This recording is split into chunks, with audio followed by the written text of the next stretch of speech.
We got an update on Stanquan Clark's injury status on Tuesday.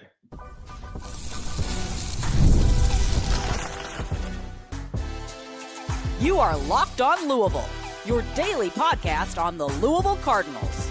Part of the Locked On Podcast Network, your team every day. Card Nation, what's going on, everyone? Welcome into this Wednesday edition of the Locked On Louisville podcast. I'm your host, Dalton Pence. This is my 6th year covering the University of Louisville, 4th year hosting this show. And I want to take the time to thank you all for making us your first listen of the day. Just a reminder, Locked On Louisville free and available on all streaming services 5 days a week, your team every day. Don't forget to leave a comment in the YouTube section below because, as you know, that is one of the great ways to help the show continue to grow. Thank you so much. Very much appreciated. But we're going to spend the episode today reacting to CBS Sports' Matt Zenitz giving us an update on the Stanquan Clark injury. As we feared, it is not a good update. We'll talk about the potential timeline for return, who needs to step up, why this is going to be a by committee approach. But this is TJ Capers' time to shine. But overall, just a brutal blow for the Louisville Cardinals. We'll discuss. But first, today's episode of the show is brought to you by Monarch Money. Take control of your finances with Monarch Money. Use the code LOCKEDONCollege at monarchmoney.com for 50% off of your first year. So we had some radio silence since the weekend. After the game on Friday, Jeff Brom, of course, paraphrasing here, Jeff Brom mentioned that Stanquan Clark was going to miss an extended amount of time.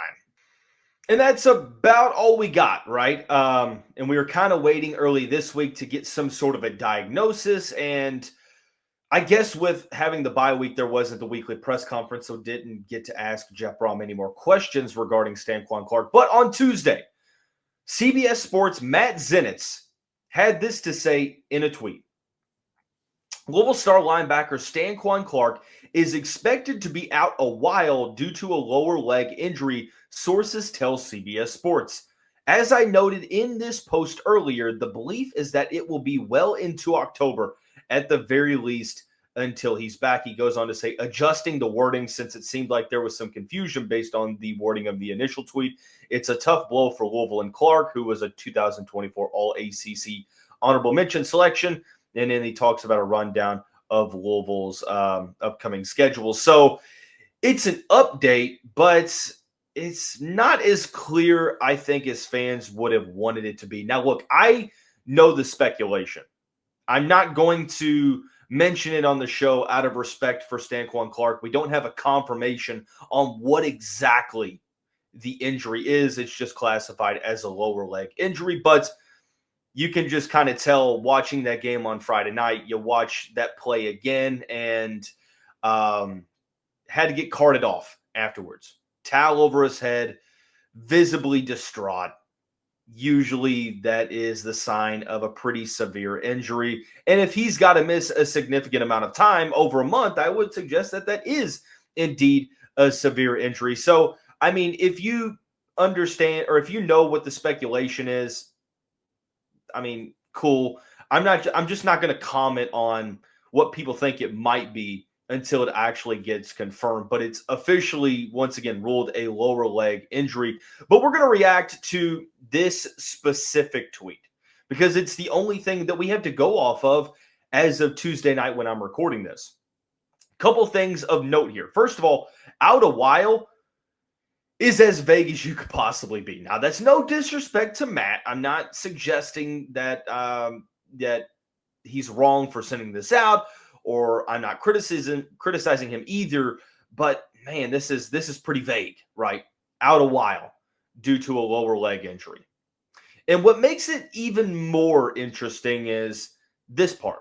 As I noted in this post earlier, the belief is that it will be well into October at the very least until he's back. And that is another thing that confuses me because I guess it depends on the severity and the complexity of the injury because every injury is different. I'm not going to sit here and pretend to act like I'm a doctor.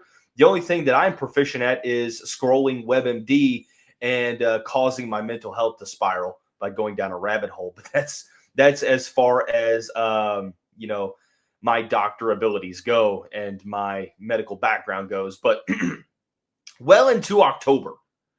So I do find it interesting that the verbiage used here doesn't automatically come out and claim that he's going to be out for the season. Like, it doesn't automatically end the season. Now, could he miss the rest of the year? I mean, I guess it's a possibility, right? Because what I had to tell some Louisville fans in a group chat earlier on Monday and even on Tuesday as well is that in the grand scheme, the college football season doesn't really last all that long. It's late August, early September to late November, early December, and then, of course, depending on your postseason play. But that's not a ton of time.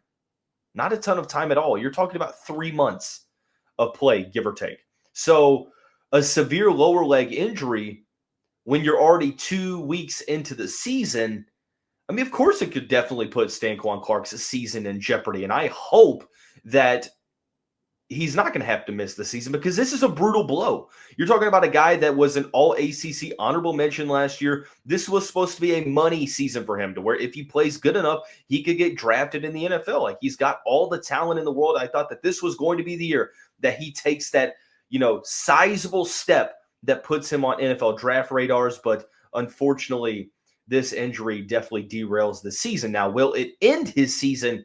That's still to be determined. But from the verbiage of this tweet, it seems like the goal is to get him back at some point this season, but well into October. What does that mean? And that's the very least. Like, that's like the earliest it seems like he's going to come back. Well into October, I would feel like is at the very least halfway through. October 17th at Miami. October 25th versus Boston College. Like, that's best case scenario, it seems like, depending on this tweet. But even then, if that's the earliest he's going to come back, you only have, you've got 5 games in November. Really, November 1st is an extension of October. I think that's should be viewed the same as October 25th. That's just the first day of November. So I think that's, I don't know, maybe Clemson, if you're looking Clemson on, is a potential return. It seems like it's going to be one of those situations where kind of depends on the rehab. I'll be honest, this might not be particularly apples to apples here, but I sustained a severe high ankle sprain on August 1st. And here we are almost 6 weeks away from that day, and I still have swelling and a good bit of discomfort. I'm not in a walking boot anymore. I mean, but still, just kind of goes to show you that ankle injuries can kind of be a tough issue. I'm not sure if it's something that's regarding the ankle or not, but lower leg, I mean, you would have to assume that it's around that area. So ankle, foot, right above the ankle. I'm not really sure what it is that Stanquan is dealing with. Of course, there's speculation, but I'm not going to entertain that without confirmation from a national source or the University of Louisville itself. But I say all that to say that it's just kind of probably going to go based upon his rehabilitation. So the main thing I don't want to happen is I don't want him to be rushed back. And I'm not saying that Louisville's going to do that. I'm just kind of pointing out the obvious here is that you want him to have a fast but full recovery. It seemed like, Colin Lacey came back from that broken collarbone last season, got back maybe a little bit ahead of the timeline or right at the timeline, and just wasn't himself and ended up utilizing that red shirt. So it's going to be interesting, the discussion between Stanquan's camp and U of L is like, okay, is it worth him coming back with 3 games left in the regular season and you're burning that red shirt in next year's his final year of eligibility? Like, is it worth burning another year of eligibility for not playing the full season? If Louisville's in playoff contention, if they are right there in the thick of ACC contention, maybe there's more of a conversation to be had. If Louisville's got a couple losses, kind of begs the question, is it worth having Stanquan back for 3 games and burning that red shirt when you don't really have that playoff opportunity to play for? But in saying that, he's played 2 games, he can still play 2 games at the end of the season and still maintain that red shirt. So there's just going to be some discussions. It's all going to depend on what the timeline looks like. But the reality, whichever way you slice it, is that this is a brutal blow for the Cardinals defense as a whole. It's mainly going to be a by committee approach. Not one player is going to be able to replace Stanquan one for one, but there is a certain player. It's now his time to shine. We'll tell you who that is when we come back on this Wednesday edition of the Locked On Louisville podcast. Card Nation, Mazda cars craft cars for those who do more than simply move. Mazda delivers confidence with every ride with more IIHS Top Safety Pick Plus awards than anyone else as of August 2025. You can make everyday drives feel like anything but, from smooth handling to intuitive controls. With all-wheel drive standard in every crossover SUV, you can drive with confidence through almost any season. Like our players, we sweat every detail because when you make every move count, impossible becomes irrelevant. Mazda, move and be moved. And before we get to the next segment, look, it's almost the weekend. It's time to look back and crown this past week's MVP on Who Delivered, powered by DoorDash. Just like you can win every Saturday with DoorDash Streaks, saving more every time you order, these players delivered when it mattered the most. So let's break it down. For the Louisville Cardinals, Kalib delivered in a big way. 1.5 sacks, one of those forced a fumble in the end zone, giving Louisville their first lead against James Madison. He also had a tackle for loss, or 1.5 tackles for loss, and 10 tackles overall. When the pressure was on, Kalib came through. No hesitation, no delay. And if you've been watching week after week, you know this performance wasn't a fluke. And just like Kalib delivered for the Cardinals, DoorDash delivers your Saturday with DoorDash Streaks. You save every Saturday you order, stack it up all season long, and you could save up to $250, including $100 in DoorDash credits. Order this Saturday. Keep the streak alive. Fuel your game day only with DoorDash. Terms apply. Promo code is good through November 18th. Thank you so much for making us your first listen of the day. Just a reminder, Locked On Louisville free and available on all streaming services 5 days a week. Your team every day. Be sure to leave a YouTube comment below what your thoughts are about who needs to step up in Stanquan's absence. And look, I mean, this guy was a star for the Cardinals last season in his true sophomore campaign, and there's no other way to slice it. You probably lose the most talented guy on your defense for an extended amount of time. I mean, last season, 76 total tackles, 2 forced fumbles, 2 interceptions, 2 pass deflections, half of a sack. And this year he was supposed to make another jump and solidify himself as one of the best linebackers in the conference. And what adds a little bit more salt to the wound is that this room wasn't the deepest to begin with. It had a good amount of top-end talent and good amount of top returning guys, but you look at the depth for the middle linebackers and you're kind of now a little concerned moving forward because it's not going to be one player that has to step up. It's the whole collective group just has to be better, across the board, right? But if there was ever a time for this specific player to break out, well, this is the time for TJ Capers to shine. He has been a little bit lower on the depth chart.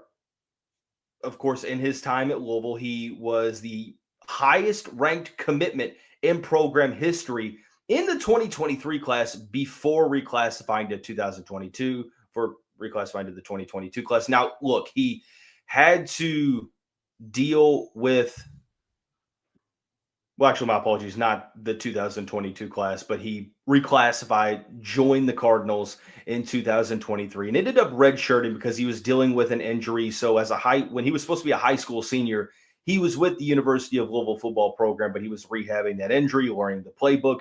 And then you go to 2024, where this room has a ton of veteran guys at the linebacker core still, and he really just doesn't play much. Has the interception against Austin Peay, but really not much of an impact in 2024. Now, fortunately, he enters the portal, rescinds his name, which is something that you love to see as a Louisville fan, because a former 5-star level guy, you really want to see him succeed. You want to believe that he can put that talent on display at the Power 4 level. got publicly called out by one of his coaches, basically saying that he needed to be better, paraphrasing there, but needed to be better. And after that, 110% at all times was a role model for this team, a guy that led by example on the field and has done everything that the coaching staff has asked from him. But it's just a matter of being able to crack into that rotation. And now with Stanquan hurt and you're having to fill his spot by committee, you kind of look at a guy like TJ Capers and say, you know what, man, this is your time to prove it. You're going to get the opportunities. Now, it's not only just going to be him, but you're going to have every opportunity to prove it. 6'2", 225 pounds, has that rare blend of size, speed, and athleticism and strength. And one thing that you really liked with Stanquan Clark was his ability to cover sideline to sideline, a heat-seeking missile at times, that pursuit to get into the backfield, the versatility that he plays with. It's awesome to watch him play. There aren't that many players that have the overall talent that a guy like Stanquan Clark has, but TJ Capers, who is somewhat comparable with Stanquan being 6'3", 235, TJ 6'2", 225. I think the question with him coming to Louisville was like, okay, what role is he going to play? Is he going to be more of a pass rushing specialist? Is he going to be a guy that you throw into coverage as an off-ball linebacker? Are you going to try to transition him to a full-time middle linebacker? Like, what is the role that you're going to look for him to play? And I think that with his versatility, you can deploy him in this defense in multiple different ways, and that might just be what Ron English and company have to do. So you have to utilize that versatility, but it's going to be on Capers to be able to make the plays, because there's no doubt that the talent is there. Can that translate to on the field? And if there's ever a time for him to show it, it's right now. And it would be awesome to see him answer the bell and be able to have a really, really good breakout season, and one that maybe you didn't see coming, but when catastrophe hit, you were able to kind of mask over some of that absence that is left by Stanquan Clark. So I understand, and it might sound kind of contradictory saying that it's going to be by committee and that Capers is the one that needs to step up, but I think the two things can exist or coexist at one time. Like, yes, it's not only going to be on Capers to rise up and play at a higher level. I think he's the one player that you are potentially asking to improve the most, because you know what you're going to get from TJ Quinn. You know what you're going to get from Antonio Watts, who don't really play that weak side linebacker that Capers can play. I think another guy that's going to be thrown into the mix more is Kalib Perry, the Tennessee transfer, because he's got experience playing that position, of course, at the SEC. And he wasn't a guy that just got garbage time for the Tennessee Volunteers. Definitely a player that was a rotational guy in pretty much the best conference in football. 8 total tackles so far through 2 games. He is well on the way to setting a career high in total tackles.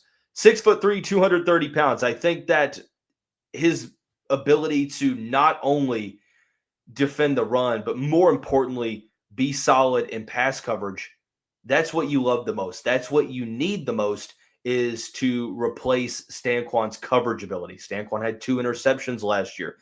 It's going to be up to the duo of Kalib Perry and TJ Capers to be able to step up. Capers currently has 5 total tackles. Both of them had their season high in tackles against JMU, which is beneficial. Now, they played more against JMU than they did Eastern Kentucky, and that's encouraging, of course, because EKU, that game was one where the starters didn't play much past halftime.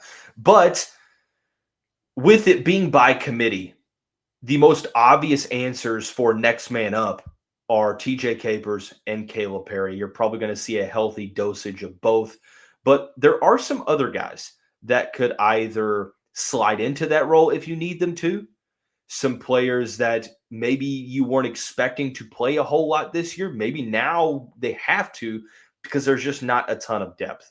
So we'll discuss who those players are when we come back on this Wednesday edition of the Locked On Louisville podcast. Okay. The NFL season, it's here, right? FanDuel's making sure that you've been ready for kickoff all off season, and now they definitely are with a can't miss offer. Right now, new customers can bet just $5, and if your bet wins, you'll get 300 in bonus bets to use across the app. I love using FanDuel because it fits however I like to bet. I kind of switch it up all the time from player props. Sometimes I build a same game parlay. Sometimes I have a money line parlay. Sometimes a spread parlay, like the list goes on. And FanDuel accommodates my random wishes at any point. So with it being quick and easy and the best way to add a little bit more energy to Sundays, there's no drawback. So if you're ready to play, download the FanDuel app by visiting FanDuel.com to get started. That's FanDuel.com to place your first $5 bet.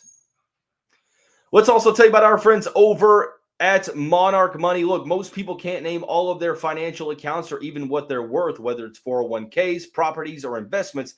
When you don't have the full picture, you can end up leaving money on the table. And that's why there is Monarch Money. It's an all-in-one personal finance tool that brings your entire financial life together in one clean, easy-to-use interface on your laptop or your phone. Monarch is built for people with busy lives like you and I. If you put off organizing your finances like me, Monarch is just the thing for you because it does all of the heavy lifting. You can identify that you aren't as saving much as you thought. Monarch helps you notice an inefficient investment allocation and deliver forgotten 401ks from past jobs. It maximizes investments and increases your saving rate. So look, don't let financial opportunity slip through the cracks. Use the code LOCKEDONCollege at monarchmoney.com in your browser for half off of your first year. That's 50% off your first year at monarchmoney.com using the code LOCKEDONCollege.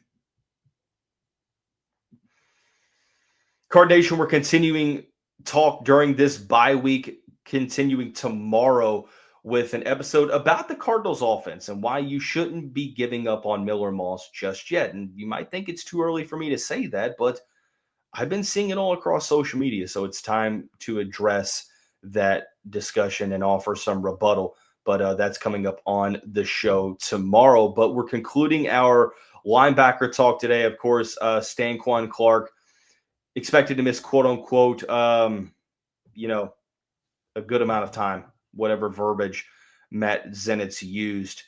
I forget exactly what that verbiage was that he used, but Stanquan Clark is going to miss a significant amount of time. To be out a while. There you go. To be out a while. But probably TJ Capers and Kalib Perry are the two players that you are circling to step up in his absence. But like I said, it's going to be by committee. So what does that mean? It's going to take everyone. And even though they might not necessarily play the weak side linebacker position that Stanquan does, your leaders, TJ Quinn and Antonio Watts, are now going to have probably a little bit added responsibility by default, because not only are you replacing such a great player on defense, you're replacing one of the leaders in the heart of that Cardinals defense. So now TJ Quinn and Antonio Watts have to take even more of a step forward. I think TJ Quinn, as stout as he is in the rushing defense department, he's got to be a little bit better in pass coverage. Now, he hasn't been bad this season. Of course, you haven't played offenses that have really thrown the ball, but last year he struggled a little bit. So you need to see him efficient in pass coverage. Antonio Watts is going to be relied upon more to defend the middle of the field, be that lockdown guy at the star position, that off-ball linebacker in coverage. So those are the two that, even though they might not necessarily play the position that Stanquan does, I think that by default, there's going to be added responsibility for both of those guys because they are the leaders of this defense. They have to make sure that this team can rally around Stanquan and still be a pretty solid unit. So as it relates to following up on Kalib Perry and TJ Capers, I like this duo. I think that there's a ton of promise there, but it's not only going to be just them. Like, there are three other players that I think could factor into the mix and who I kind of didn't expect them to, but hey, might happen. Trent Carter, redshirt freshman from Jacksonville, 6'3", 225 pounds. I think his skill set might suit the star position a little bit better, but I know that myself and producer Keith Artoff from State of Louisville Podcast Network, who is a frequent guest on this show, both he and I are huge fans of Trent Carter's skill set. And I think that Could he step in right now and be a legitimate force at linebacker? Maybe. I thought that he was a guy that probably needs another year because let's face it, it's not easy to come in as a true freshman and play a ton at inside linebacker. It's just not one of those spots that you're able to pick up very quickly because there's so much that you've got to know. Stanquan Clark was an exception to the norm. He did play a good amount as a freshman. It wasn't a whole awful lot, but he still played a considerable amount. Now, Trent Carter in a redshirt freshman season, could he step in at either that weak side linebacker spot or maybe at the star if you see Perry play more that weak side linebacker spot, or maybe even Antonio Watts shifts over to the inside for a couple of plays? Not only outside of him, you look at two true freshmen, both from the state of Florida, Kalib Matelau, Cameron White. I'm extremely high on both of those guys in their skill sets. But the issue goes back to the point that they are extremely young. Their game needs some development. I think that they are physically ready to step in. Both are over 6 feet tall and about 225, 230 pounds. So I think from a strength perspective, both of these guys are ready. But that doesn't equate to being ready on the field. Are they going to be able to play with the speed of the ACC because it's so much faster than what they are used to at the high school level? Now, they did both play in Florida, which is an area or a state where there's a ton of really good skill position guys. So you're playing against some great players. But again, stepping up to the Power Four, sometimes it takes a transition. There's nothing wrong with that. I think it's more so just a highlight on how losing a top starter could be kind of hurtful for the depth. But we'll see if any of those three guys end up getting some run. And the good news, not the good news. I guess, silver lining now is that you have the bye week this week. You have a game against Bowling Green in which you should be able to handle the Falcons. You got 2 weeks to be able to prepare for Pittsburgh. Now, don't overlook Bowling Green, but you know what I'm saying? It's better than having to play SMU, Clemson, or Miami right after the Stanquan injury. Like, you have some time to try to figure some things out, see what works, see what doesn't. Could you see a safety with a versatile skill set be able to step in to an outside linebacker spot? Like, there's so many different ways that Ron English can get creative, and I would argue probably has to get creative because it's going to be a by committee approach. Of course, out a while, very least coming back is well into October, doesn't really give you a ton of clarification, but regardless, everyone's going to have to step up. It's going to take everyone. So we'll see how the Louisville defense reacts when we see them back in action against Bowling Green. But tomorrow we're talking about the offense and more. Thanks for tuning in to another episode of Locked On Louisville. Everyone have a great day. See you back then tomorrow. Go Cards.